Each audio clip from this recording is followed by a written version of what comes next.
The high ceiling of the alien assembly hall pressed down on Daniel Chase, its curved, iridescent panels reflecting his own tense face. He stood at the center of a vast, circular chamber that thrummed with an undercurrent of alien energy.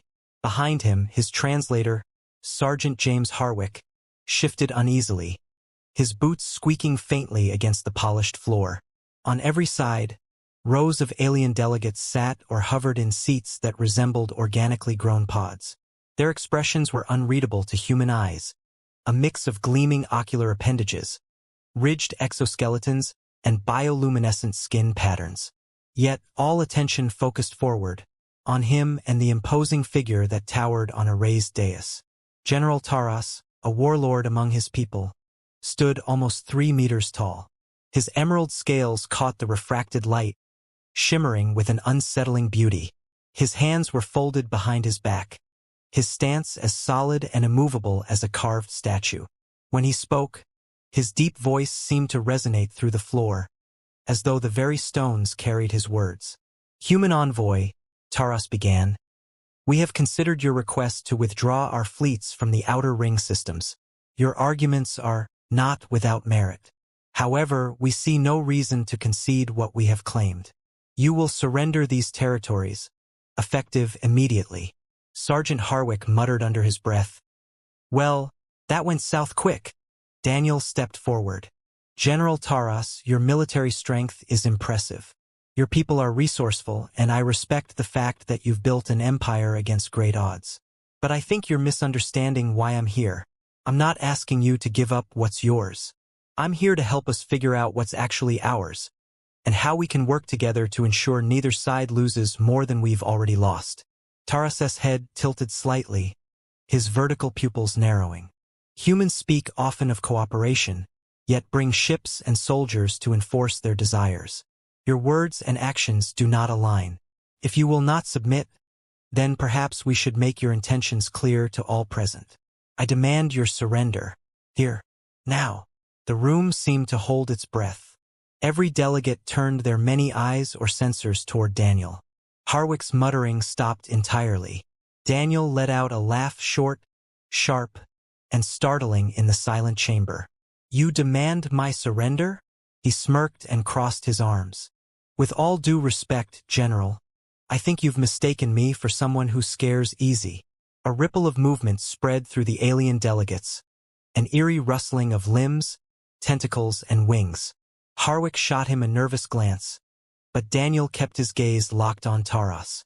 He could tell the warlord wasn't used to this kind of response. In truth, Daniel wasn't entirely sure why he'd laughed. Maybe it was the absurdity of the situation. Or maybe he'd reached the point where fear had no place, only action. Taras narrowed his eyes further. "You find this humorous?" "I find it unexpected," Daniel replied, the hint of a grin still on his lips. "You're used to people backing down, aren't you? Well, here's the thing. My team and I didn't come all this way to roll over. We came here because we believe we can find a better path, one that doesn't involve more death. If you think a demand will change that, you've got the wrong human." Beside him, Harwick straightened, as if the words had lent him some courage. "Sir, maybe we should focus on the negotiations?" "Don't worry, James," Daniel said, his voice steady. "This is still a negotiation, just a different kind." Taras stepped closer, each movement deliberate and heavy. "You do not appear to grasp the severity of your position, Captain Chase. You are alone here. Your fleet remains at the edge of our territory, far from aiding you. I could have you detained, removed from this chamber if I chose." Daniel didn't flinch. "But you won't." The warlord's expression remained unreadable, but the faintest flicker of something, curiosity perhaps, played across his features. "What makes you so certain?"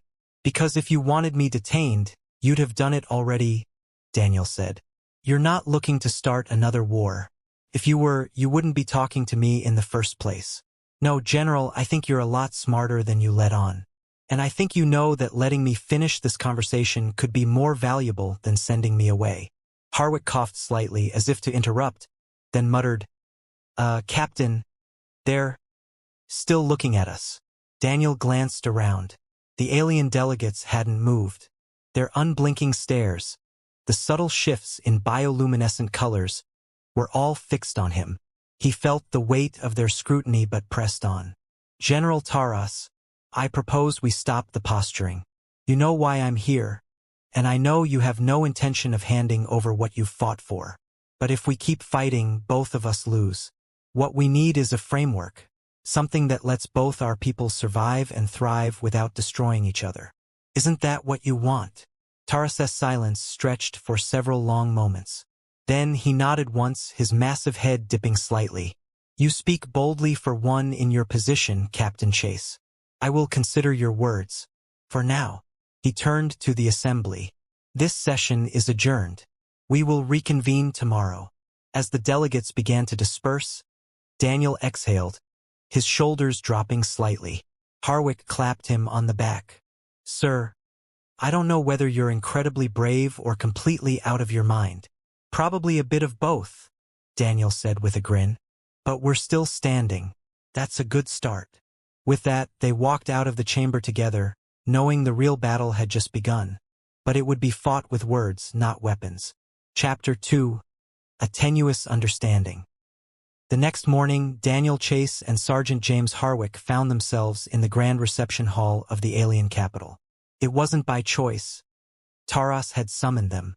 The room, a vast dome of translucent panels, bathed everything in a pale, otherworldly light. Harwick, as usual, didn't look thrilled. I don't get it, Harwick said, standing close to Daniel. Why is he bringing us back in here? Didn't he make it clear yesterday? We're supposed to surrender, right? End of story. Daniel scanned the room. Alien attendants moved silently through the hall, tending to various artifacts and consoles. He didn't tell us to surrender, Daniel corrected. He demanded it, but he didn't force the issue. That's something.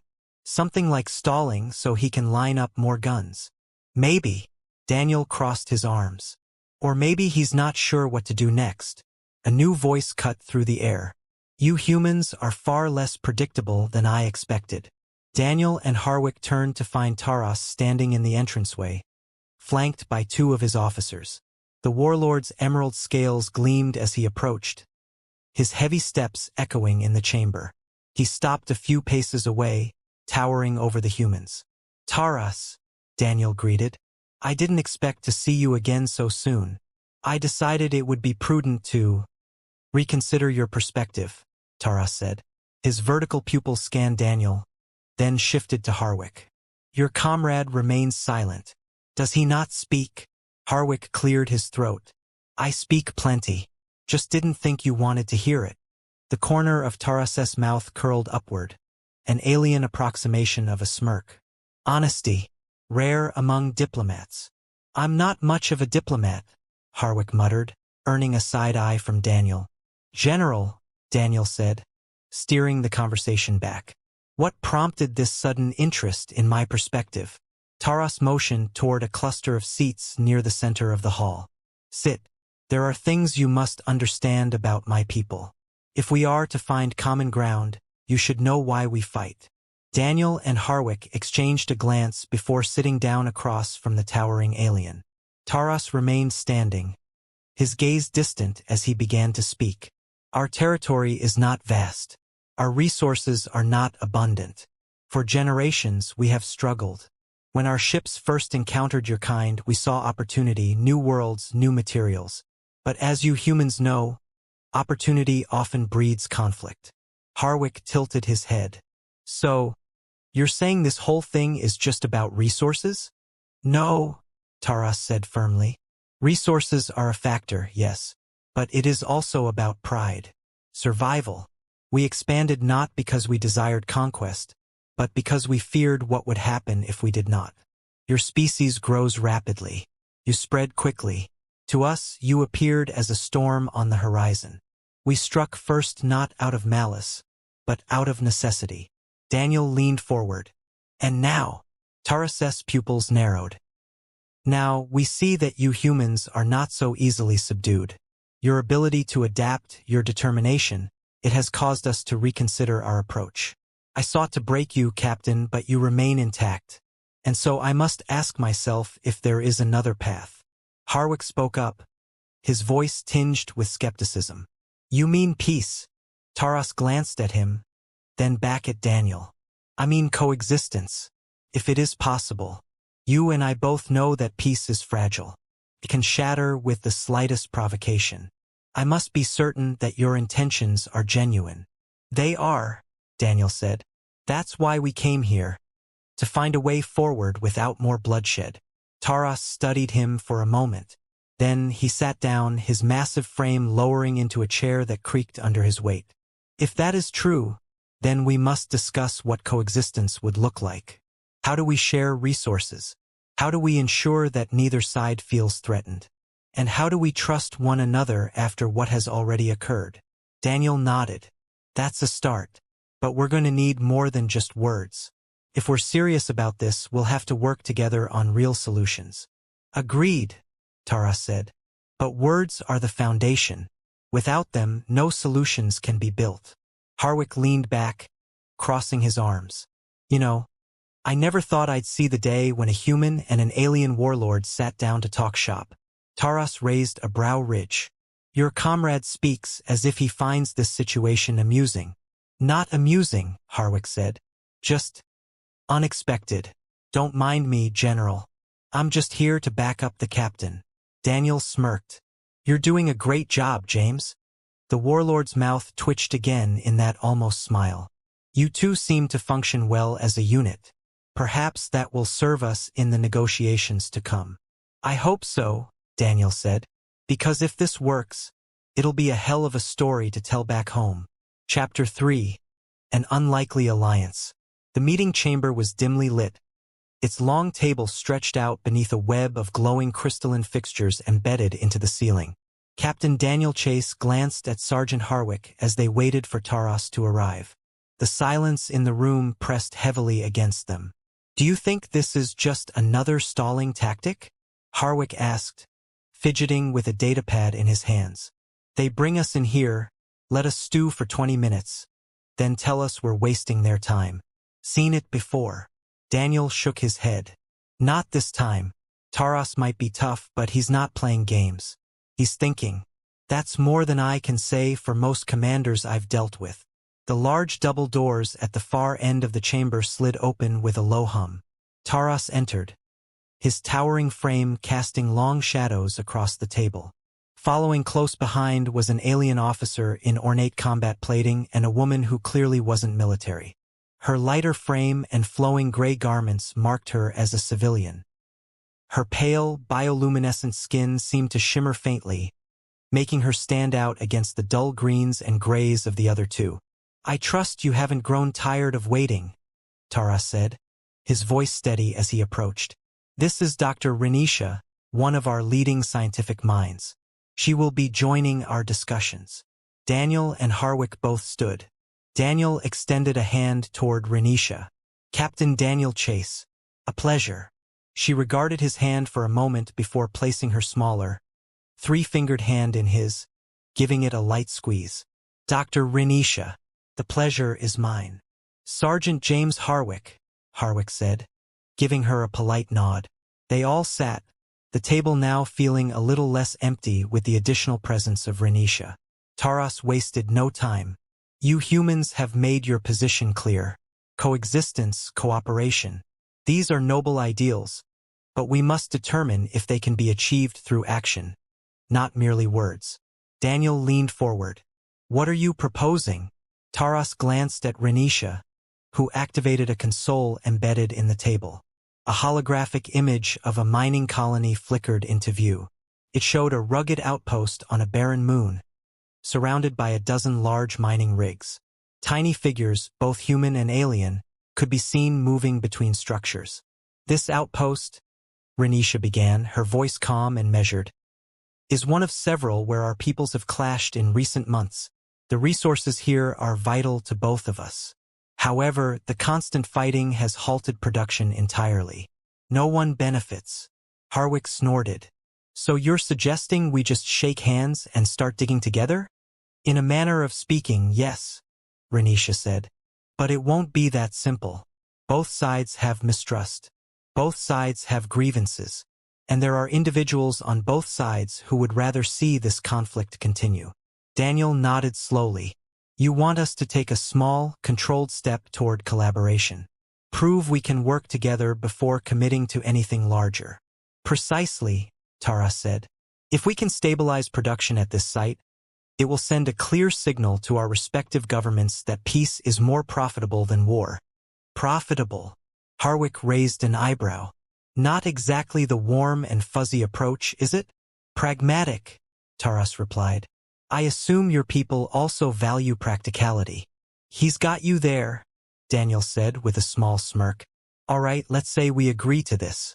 How do we ensure the safety of our personnel? Neither side is going to trust the other to provide security. Taras motioned to Renisha. Dr. Renisha and her team have developed a system of automated drones capable of maintaining a neutral perimeter. Both human and alien workers would remain within designated zones, monitored by the drones. Any hostile action would result in immediate shutdown of operations. Renisha added, this is not a perfect solution, but it provides a baseline level of safety while we build trust. Over time, direct cooperation can replace these artificial measures. Harwick looked skeptical. And if someone on either side decides to test those drones? That would be a costly mistake, Taras said simply. For now, the question is whether your superiors will approve this initiative. They'll need convincing, Daniel said. But they'll listen if we can show that we're not giving up ground. That this is a step toward a lasting agreement, not a concession. Good, Taras said. Then we have a starting point. They spent the next several hours hashing out the details. Renisha provided data on the drone systems, showing how they could adapt to changing conditions. Harwick raised concerns about communication protocols and the chain of command at the mining site. Taras countered with strategies for rapid conflict de-escalation, drawing on his years of military experience. By the time they finally adjourned, it was well into the evening cycle. Daniel felt the weight of the day settle on his shoulders. As the group left the chamber, Renisha fell into step beside him. You seem different from most human officers I've encountered, she said quietly. Different how? Daniel asked. Less focused on victory, she said. More focused on understanding. Daniel smiled faintly. Let's just say I've seen enough fighting to know that nobody really wins. She studied him for a moment, then nodded. Perhaps that's what makes this alliance possible. A willingness to see beyond the battle. Chapter 4, Renisha's Secret. The light filtering through the crystalline dome of the research center cast faint rainbows across the room. Daniel stood beside Sergeant Harwick near the observation platform, waiting for Dr. Renisha. They were both still getting used to the alien city, with its organic architecture and the constant, quiet hum that seemed to emanate from every surface. Feels more like a museum than a lab, Harwick muttered, tapping his fingers against the railing. Maybe that's the point, Daniel replied, watching as a group of aliens passed below. They don't separate science from their daily lives the way we do. Everything's connected here. Sure. But where are the test tubes, the microscopes, all that stuff? Harwick asked, squinting at the smooth, plant-like growths that appeared to be part of the lab's equipment. Looks like a fancy garden. Before Daniel could respond, the door behind them opened. Renisha entered, flanked by two assistants. Her movements were as graceful as ever, her gray robes flowing behind her as she approached. The assistants quickly dispersed to other parts of the lab, leaving her alone with Daniel and Harwick. Thank you for coming, Renisha said, her voice calm but earnest. I have something I need to share with you both before we proceed any further. Daniel gave a slight nod. We're listening. Renisha gestured toward a nearby console, and the translucent panel sprang to life. Holographic images appeared, data charts, resource projections, and images of alien and human workers side by side at the contested mining outpost. This is what we've been working on, she began. A plan not only to share the resources but to create a sustainable model for cooperation. However, it requires a fundamental shift in how my people view yours and vice versa. Sounds nice in theory, Harwick said, arms crossed. But we've been through plenty of theories before. What's so different about this one? Renisha turned to him, her bioluminescent eyes narrowing slightly. What's different is that this plan is already in motion. We've been conducting small-scale tests quietly without the knowledge of some of our more traditional leaders. If we can show that cooperation works on this small scale, we can expand it. Daniel frowned. Wait, are you saying you're running this without Taras's direct approval? Yes, Renisha admitted. General Taras is pragmatic, but he must still answer to those who would rather see our species remain at odds.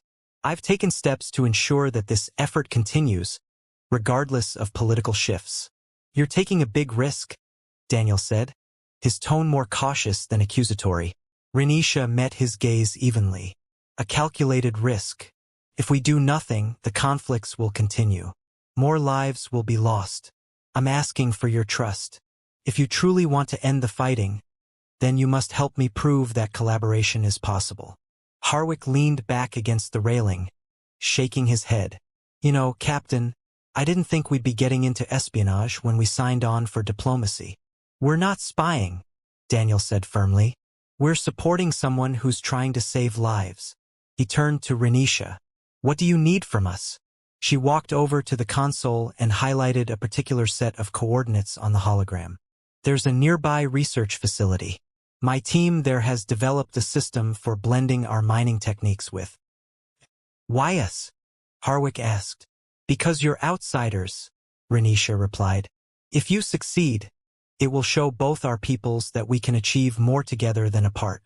And because I believe you have the integrity to see it through. Daniel considered her words. He looked at Harwick, who rolled his eyes but gave a slight nod. All right, Daniel said. We'll do it. But we'll need more details, maps, security protocols, and a timeline. Renisha smiled faintly, a gesture that seemed more like relief than triumph. I'll provide everything you need, and I'll keep General Taras informed, to the extent that it won't jeopardize the operation. I still don't like keeping him in the dark, Daniel said. Nor do I, Renisha admitted. But if he knows everything now, the project will be shut down before it has a chance to prove itself. Once we have results, he'll have the evidence he needs to support the initiative openly. As they discussed the plan, Daniel couldn't help but notice the tension in her posture, the way her fingers occasionally clenched and relaxed. She was calm on the surface, but beneath that calmness was someone fighting against enormous pressure. When the meeting concluded, Renisha walked them back to the entrance. I don't take this trust lightly, she said as they prepared to leave. Thank you for considering my request. Harwick gave a wry smile. No pressure, right? Daniel chuckled softly. We'll get it done. Just make sure you're ready to back us up when we need it. Renisha inclined her head. You have my word. As they stepped out into the bustling city, Harwick looked at Daniel. So, what do you think? You trust her? Daniel glanced back at the lab's shimmering entrance. I think she's taking a bigger risk than we are. And if she's willing to put herself on the line for this, the least we can do is help her see it through. Chapter 5, Boundaries and Barriers. The shuttle hummed steadily as Daniel and Harwick settled into the cockpit. Outside the viewports, the alien capital's towering spires dwindled in the distance, replaced by the vast stretches of green-tinted skies and endless plains below. For a mission supposedly based on peace and cooperation, Harwick's expression suggested he felt anything but. Captain? Harwick started, flipping a few switches to adjust the shuttle's course. This feels more like a covert op than diplomacy. I mean, we're sneaking around to deliver data to a hidden research facility? How is that going to look if it gets out? Daniel glanced at him, then back at the control panel. It's not about appearances, James. It's about outcomes.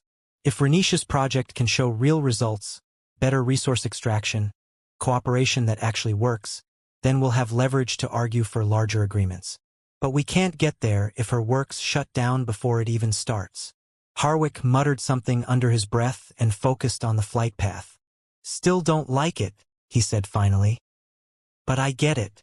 Just don't ask me to shake hands with anyone wearing a full exoskeleton. Noted, Daniel replied, a small smile tugging at the corner of his mouth. As they flew on, Daniel's comm unit chirped. He tapped it and was greeted by Renisha's calm voice. Captain Chase, have you departed safely? Just left the city. We're on schedule, he confirmed.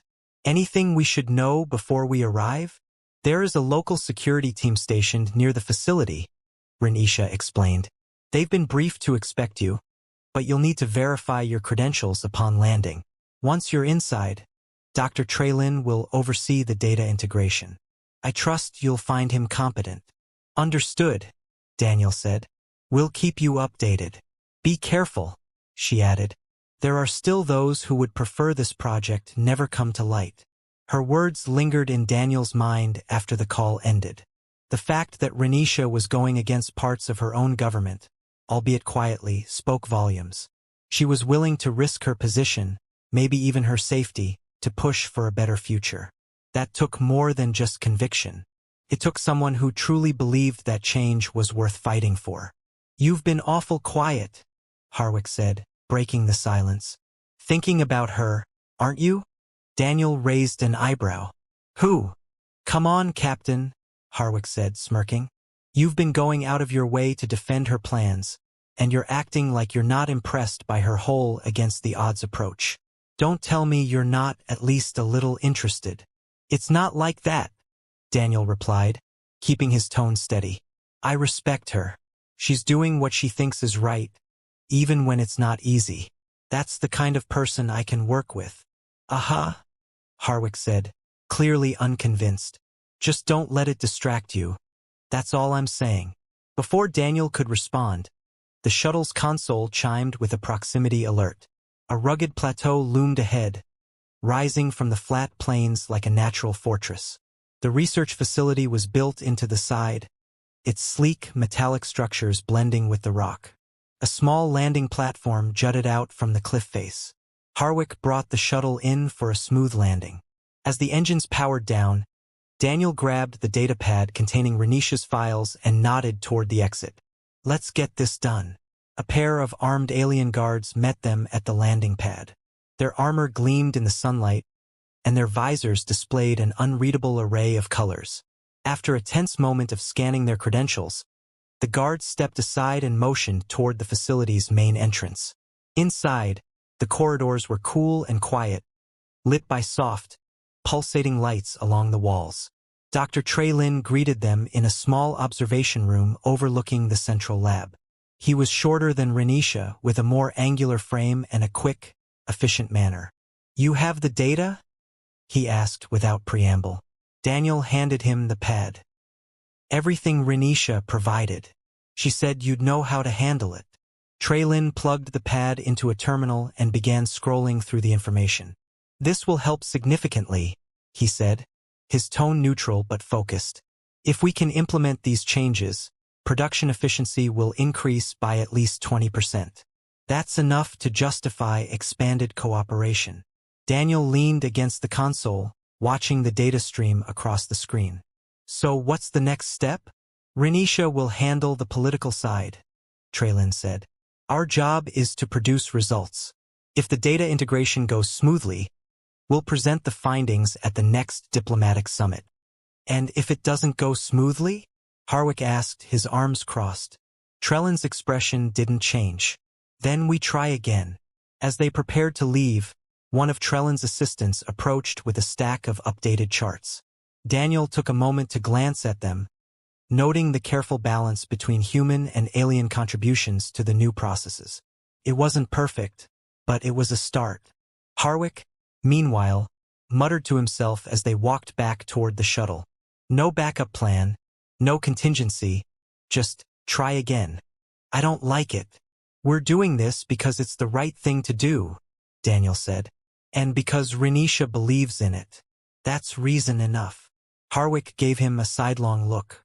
You know, for someone who says it's not like that, you sure talk about her a lot. Daniel didn't answer. Instead, he focused on the horizon as the shuttle lifted off, leaving the facility behind. There were still many challenges ahead, but for now, they'd taken another step forward. Chapter 6. First Touches. The mission to deliver the data had gone off without a hitch. Daniel and Harwick were back at the alien capital, preparing for the next steps in the collaboration. Yet even with progress being made, the tension in the air was palpable. The fragile alliance between the two species rested on these early stages going smoothly. For the first time in weeks, though, Daniel had a quiet evening ahead of him. He decided to spend it with someone who had been instrumental in getting them this far. Daniel walked along one of the city's elevated pathways, its translucent floor glowing faintly beneath his boots. The alien architecture always seemed to stretch upward, as if reaching for the stars, and the soft hum of the environment never quite left his ears. At the end of the walkway, Renisha waited near a towering structure covered in living vines that glimmered faintly in the twilight. "Captain Chase," she greeted him with a slight incline of her head. "Dr. Renisha," he replied, a smile tugging at his lips. "Thanks for inviting me out here. I thought it would be beneficial to step away from the negotiations, if only for a brief time," she said. "And please, you may call me Renisha." "Then you can call me Daniel," he said. "No need for formalities tonight." Renisha nodded, her glowing eyes glancing past him toward the horizon. "There is a place not far from here, a conservatory. It is a peaceful space. I thought we might speak there." The conservatory was more beautiful than Daniel had imagined. They walked through a grove of bioluminescent trees, their leaves shifting colors in slow waves. The air was cool, and the faint sounds of chirping creatures added to the tranquil atmosphere. For the first time in weeks, Daniel felt his shoulders relax. "This is incredible," he said, looking up at the canopy of shimmering foliage. "It's hard to believe a place like this exists on a world that's seen so much conflict." Renisha turned to him, her expression serene. "That is why it was created. To remind us that even amidst struggle, beauty and harmony can endure." Daniel nodded slowly, his gaze falling to the gently lit path beneath them. "We don't have many places like this back home. Sure, we have parks, but nothing quite so alive." They walked on in comfortable silence for a while, until they reached a clearing with a raised platform that overlooked a vast, glimmering plain. The ground below shimmered as if it were made of crushed gemstones, reflecting the faint light of the planet's 3 moons. Renisha stood at the edge of the platform, her gaze fixed on the horizon. "I often come here to think," she said softly. "When the pressures of my work become overwhelming, this place helps me find clarity." Daniel moved closer, stopping a few paces from her. "It's easy to see why. It feels like another world entirely." She glanced over her shoulder at him. "Do you ever feel that way, Daniel? That you must be someone else, depending on where you stand?" He considered her question, then stepped beside her. "I think we all have different sides. Sometimes we're diplomats, sometimes we're soldiers, sometimes we're just people trying to do what's right. But we're still the same person, deep down." Renisha turned fully to face him, her luminous eyes searching his face. "And which side of you do I see now?" Daniel hesitated, then smiled. "Right now, just the guy who's grateful to be here." For a moment, neither spoke. The cool night air wrapped around them, and the distant hum of the alien city was barely audible. Then, slowly, Renisha raised a hand and reached toward him. Daniel didn't move as her fingers lightly brushed his. The touch was warm, delicate, and curious. He responded by turning his hand, their palms meeting gently. The simple contact seemed to hold more weight than he'd expected. She stepped closer, her gaze still fixed on his, and their hands shifted slightly, fingers interlocking. "Do humans find this gesture meaningful?" she asked, her voice barely above a whisper. "It can be," Daniel replied, his tone equally soft. "Sometimes it's just a sign of trust. Sometimes it's more than that." She tilted her head, studying him. "And for you?" He hesitated, then gave her hand a light squeeze. "It feels important." Renisha's expression softened. "Then perhaps it is." The moments stretched, the quiet enveloping them as they remained there, hands entwined, the shimmering landscape spread out before them. Neither of them said more, and they didn't need to. The simplicity of the touch spoke volumes. Chapter 7, Trust in Unity. The Grand Chamber of the Alien Council was alive with activity. Delegates from various factions conversed in hushed tones, their faces, some angular, some smooth, some barely recognizable as faces, tilted toward one another. The low murmur of their voices formed an almost musical hum. The central dais, usually a cold, empty space of polished black stone, was now occupied by Renisha, Daniel Chase, and General Taras. As Daniel stood beside them, he couldn't help but notice how the tension in the room was different today. There was always an undercurrent of distrust, but now it was tinged with curiosity. The reports from the cooperative mining project had arrived, and while they weren't perfect, they were undeniably promising. Productivity had risen sharply, incidents of conflict had dropped, and even some of the most skeptical observers had to admit that the effort had merit. But not everyone was convinced. A tall delegate with shimmering orange scales and a crest of spiked fronds stepped forward, tapping a long, curved staff on the floor to signal for attention. "Dr. Renisha," the delegate said, his voice sharp, "you claim these results are the beginning of a lasting partnership, but how can we trust data gathered in secret? How do we know these humans have not manipulated the numbers to make themselves appear more useful than they are?" Daniel tensed. Beside him, Renisha held her ground. "The data was gathered and verified by both human and our own researchers," she replied, her tone calm but firm. "Every step was monitored by neutral parties. The numbers do not lie." "They never do until they do," the delegate retorted. "And what of General Taras? He has aligned himself too closely with these humans. His judgment is now in question." Taras, who had remained silent until now, took a single step forward. His imposing figure silenced the murmurs in the chamber.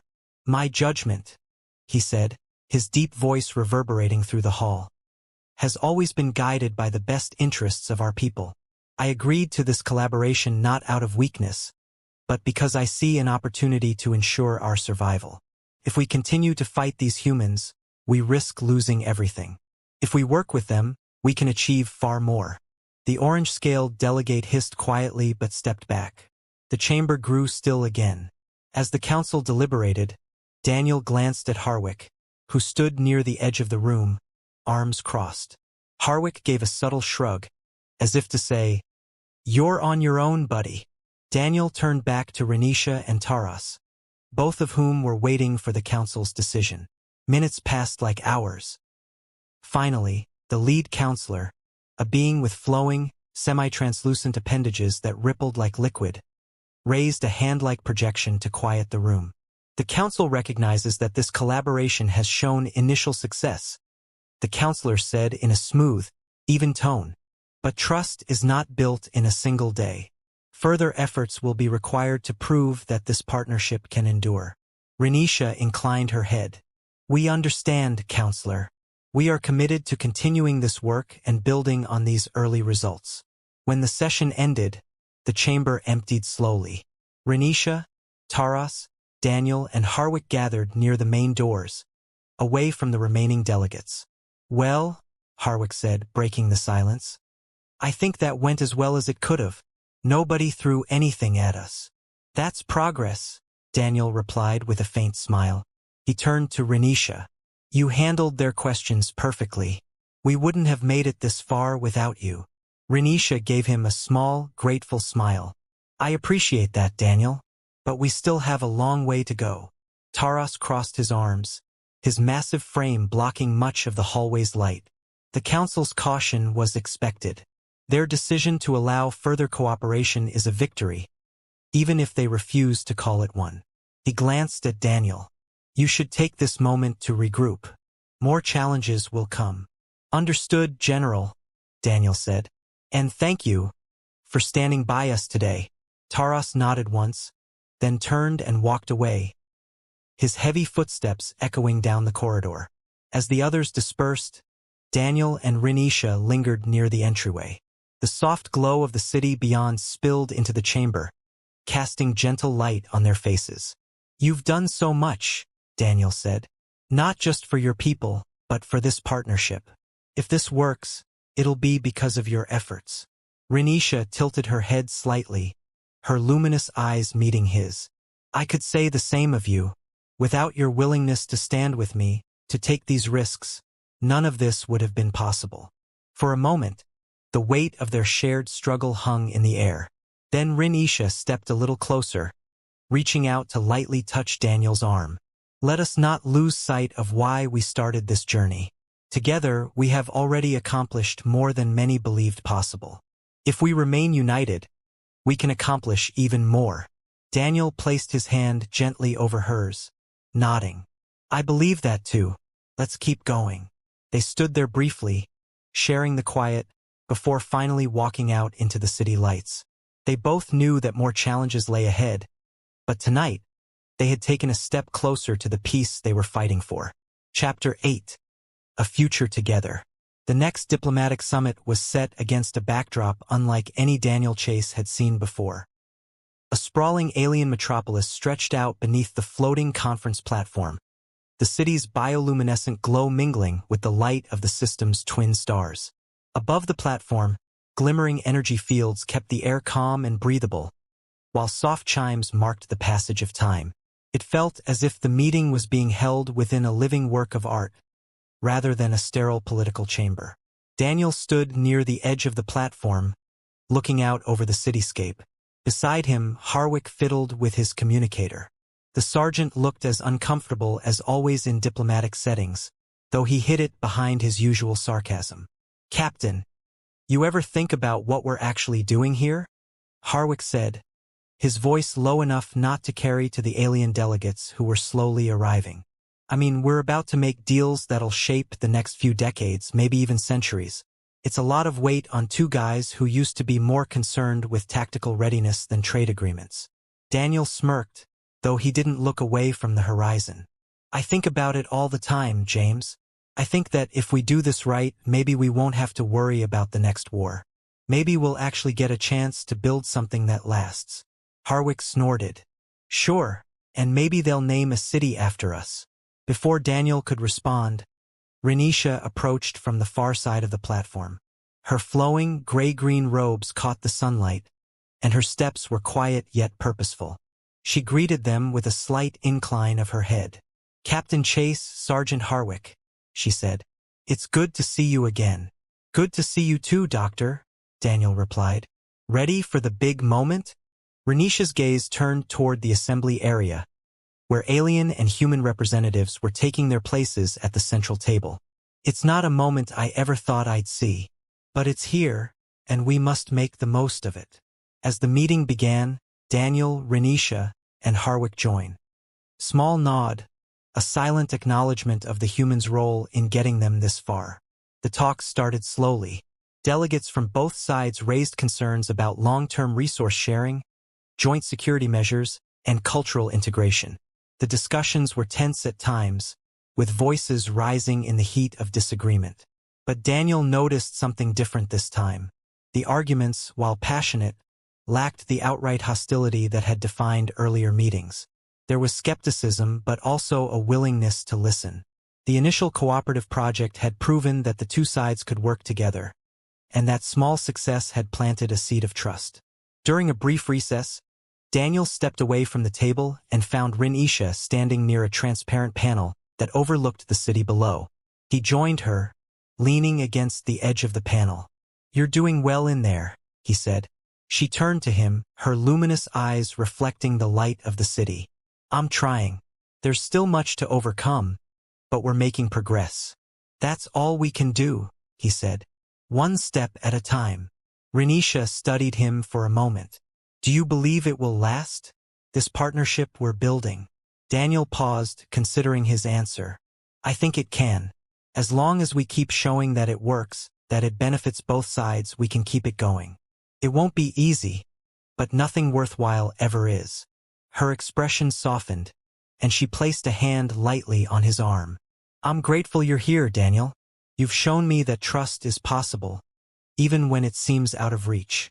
Daniel smiled, covering her hand with his. I didn't do it alone. You made it possible. As the recess ended, they returned to the table.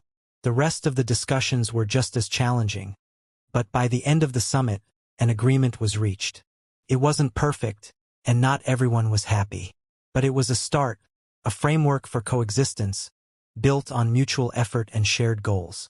As the sun set over the alien city, Daniel and Renisha stood on the platform's edge, looking out at the glowing skyline. Harwick approached, his communicator in hand. "Well, Captain," he said. "Looks like we didn't screw it up after all." "Not yet, anyway," Daniel replied, grinning. Renisha glanced between the two humans. "You underestimate yourselves.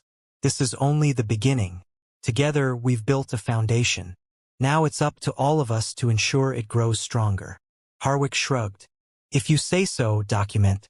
Just don't expect me to start making speeches." Daniel laughed, then turned back to the city. "Whatever comes next, we'll face it together. One step at a time."